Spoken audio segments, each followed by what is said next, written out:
السلام علیکم، welcome to my channel. آج پھر ایک نئی ویڈیو کے ساتھ حاضر ہوں۔ گاؤں کے ڈاکٹر نے خون بند کرنے کی اپنی سی کوشش کر لی تھی، اس کے باوجود یہاں پہنچنے تک زخم سے خون مسلسل جاری تھا۔ مجھے اپنا دل ڈوبتا ہوا محسوس ہوا۔ علی اس وقت زندگی اور موت کے درمیان لٹک رہا تھا۔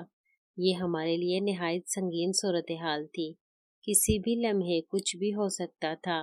میرا بچپن کا وہ دوست جس کے ساتھ میں نے زندگی کے نہ جانے کتنے حسین پل بسر کیے تھے، جس کے ساتھ نہ جانے کتنی خوشیاں کتنے غم بانٹے تھے، وہ اس وقت موت کے نرغے میں تھا۔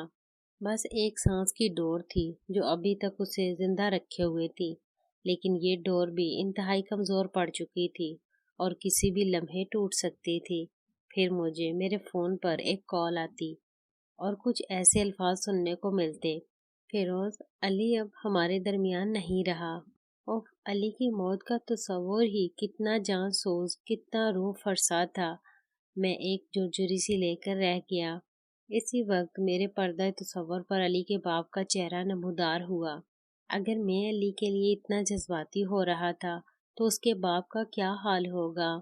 علی اس کا اکلوتا بیٹا تھا۔ اس کی تمام تر امیدوں کا محور و مرکز اپنے جواں سالہ بیٹے کو موت کے منہ میں دیکھ کر اس بیچارے بوڑھے کے دل پر کیا گزر رہی ہوگی۔ کہیں ایسا نہ ہو کہ علی کو اس حالت میں دیکھ کر اس سے پہلے اس کے باپ کو ہی کچھ ہو جائے۔ دوسری طرف چودھری کے اس عمل سے بھی صاف ظاہر تھا کہ اس نے علی کے ساتھ دھوکہ کیا تھا۔ رانا صاحب اور باجوہ صاحب کے سامنے تو وہ مجبوراً مان گیا تھا، لیکن اب اس نے اپنا اصلی چہرہ ظاہر کر دیا تھا، اور ستم بالائے ستم یہ تھا کہ یہ واقعہ ایسے وقت میں پیش آیا تھا جب رانا صاحب بھی یہاں پاکستان میں موجود نہیں تھے۔ ویسے میں چودھری کی دلیری پر حیران تھا۔ اس نے باجوہ صاحب کے ساتھ یہ معاہدہ کیا تھا کہ وہ علی سمیت کسی بھی بڑے معاملے میں الیکشن سے پہلے ہاتھ نہیں ڈالے گا، لیکن ابھی چند روز ہی گزرے تھے کہ اس نے وعدہ خلافی کر ڈالی تھی اور ایک انتہائی سنگین قدم اٹھا دیا تھا۔ گو کہ علی کو گولی ڈانگر نے ماری تھی، لیکن اس کے در پردہ ہمیں چودھری صاحب نظر آ رہا تھا۔ علی کو چودھری کی شے کے بغیر ڈانگر یا اس کا کوئی بھی کارندہ گولی مار ہی نہیں سکتا تھا۔ یہ بھی تو ہو سکتا تھا کہ چودھری اور باجوہ صاحب در پردہ مل گئے ہوں۔ اگرچہ رانا صاحب کے ساتھ باجوہ صاحب کے اچھے مراسم تھے، لیکن علاقائی سیاست کی اپنی ایک اہمیت ہوتی ہے، اور باجوہ صاحب اور چودھری اسلم اس سیاست کے فریق تھے، جبکہ رانا صاحب ان کو یہاں کوئی بھی فائدہ نہیں پہنچا سکتے تھے۔ ہو سکتا ہے کہ آپس کے مفادات کو تحفظ دینے کے نظریے کے تحت باجوہ صاحب نے بھی اندر ہی اندر چودھری کو گرین سگنل دے دیا ہو۔ اگر چودھری اسلم باجوہ صاحب کا محتاج تھا تو کئی معاملات میں باجوہ صاحب بھی چودھری کے مرہون منت تھے۔ آخر نظریہ ضرورت بھی تو کوئی چیز ہوتا ہے۔ پھر میرے خیالات کا رخ حیا کی طرف مڑ گیا۔ کیا حیا کو بھی اس بات کی خبر ہو گئی ہوگی؟ اس پر اس نے کیا رد عمل دیا ہوگا؟ کیا وہ علی کی محبت میں اپنے سگے باپ چودھری اسلم کے خلاف علم بغاوت بلند کرنے کا حوصلہ رکھتی تھی؟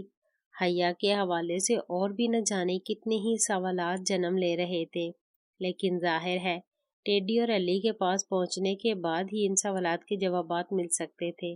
اسی طرح کے مختلف خیالات تھے جو سارا راستہ میرے دل و دماغ پر چھائے رہے، اور میں اپنے گاؤں کے نزدیکی شہر بورے والا پہنچ چکا تھا۔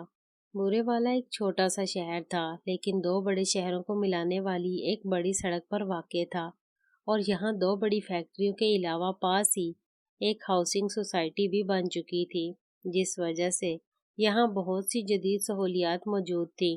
علی کو بھی یہاں کے ایک جدید ہسپتال میں رکھا گیا تھا۔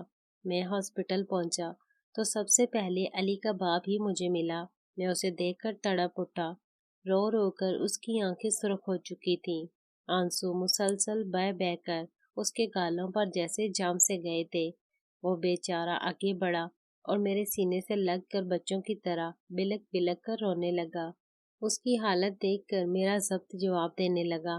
قریب تھا کہ میں بھی اپنا حوصلہ کھو بیٹھتا۔ اچانک پیچھے سے کسی نے میرے کندھے پر ہاتھ رکھ دیا۔ میری وہ کیفیت ٹوٹ گئی اور میں نے پیچھے مڑ کر دیکھا۔ وہ ٹیڈی تھا۔ اس کے ہاتھوں میں کچھ ادویات تھیں۔ اس نے میری آنکھوں میں موجود نمی دیکھ کر یقیناً میری دلی کیفیت بھانپ لی تھی۔ اس نے مجھے اشارہ کیا، گویا سمجھا رہا ہو کہ علی کے باپ کے سامنے اپنے آپ پر قابو رکھنا ہوگا۔ میں نے اس کا اشارہ سمجھتے ہوئے اس بات میں سر ہلا دیا۔ اس نازک صورتحال میں علی کے باپ کو سنبھالنے کی ذمہ داری بھی ہمیں ہی نبھانا تھی۔ میں دل بڑا کر کے علی کے باپ کو تسلی دینے لگا۔ چند منٹ تک وہ ایسے ہی میرے سینے سے لگا روتا رہا۔ پھر ٹیڈی نے اسے سہارا دے کر ایک بینچ پر بٹھا دیا۔ میں بھی اس کے ساتھ ہی بیٹھ گیا تھا۔ اسی اثناء میں اکرم بھی واش روم سے نکل آیا۔ وہ مجھ سے پہلے ہی پہنچ چکا تھا۔ ہم دونوں پرنام آنکھوں سے بغل گیر ہو گئے، لیکن ضبط کا دامن بھی دونوں نے تھامے رکھا۔ کچھ دیر تک میں وہیں بیٹھا رہا۔ اس دوران علی کا باپ کبھی علی کو تو کبھی چودھری کو کوسنے دیتا رہا۔ اتنا تو وہ بھی سمجھ رہا تھا کہ علی پر ٹوٹنے والی اس قیامت صغریٰ کا سبب حیا کی ذات تھی۔ اس کے مطابق علی اور حیا کے درمیان شروع ہونے والی کہانی ہی علی کی اس حالت کا نقطہ آغاز تھی۔ ہم تینوں اسے اپنے اپنے انداز میں تسلیاں دے رہے تھے۔ پھر جب علی کے باپ کی حالت کچھ سنبھل گئی تو میں نے ٹیڈی کو ساتھ لیا اور ہسپتال کے لان میں ایک پرسکون گوشے میں بیٹھ گیا۔ اکرم بھی وہیں آ رہا تھا۔ ٹیڈی نے ہمیں تفصیل سے آگاہ کیا۔ اس کے مطابق ڈانگر نے الزام لگایا تھا کہ علی نے اس کی جوان سالہ بھتیجی کو اس وقت سرے عام چھیڑا تھا اور اس سے زبردستی کرنے کی کوشش کی تھی جب وہ کھیتوں کی طرف جا رہی تھی۔ ڈانگر بھی دور سے یہ سب دیکھ رہا تھا۔ ڈانگر کی غیرت نے یہ گوارا نہ کیا اور اس نے علی کے پاس پہنچ کر اس پر فائر کھول دیا۔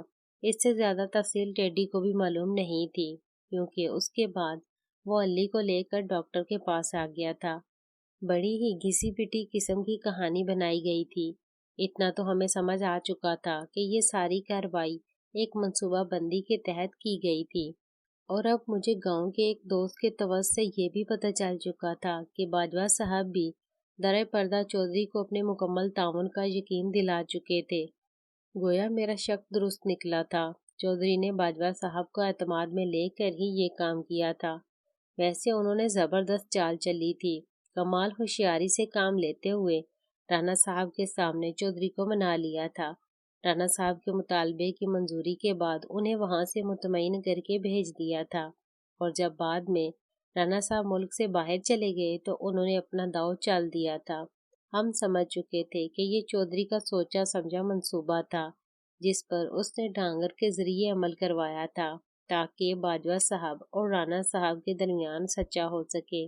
اس نے ہماری اور خاص طور پر رانا صاحب کی پاکستان میں غیر موجودگی میں غضب کی چال چلی تھی۔ حیا کے حوالے سے ٹیڈی کو کچھ معلوم نہیں تھا۔ ہم اٹھ کر ایک مرتبہ پھر سے اندر آ گئے۔ ایک جنگ اندر جاری تھی تو باہر بیٹھے ہم سب کے اندر بھی ایک جنگ جاری تھی۔ اندر ڈاکٹر علی کی زندگی بچانے کے لیے موت سے جنگ کر رہے تھے تو باہر ہم سب کے دل بھی ایک خوف کے تحت دہل رہے تھے، اور ہم سب اپنے تئیں اس خوف سے نبرد آزما تھے۔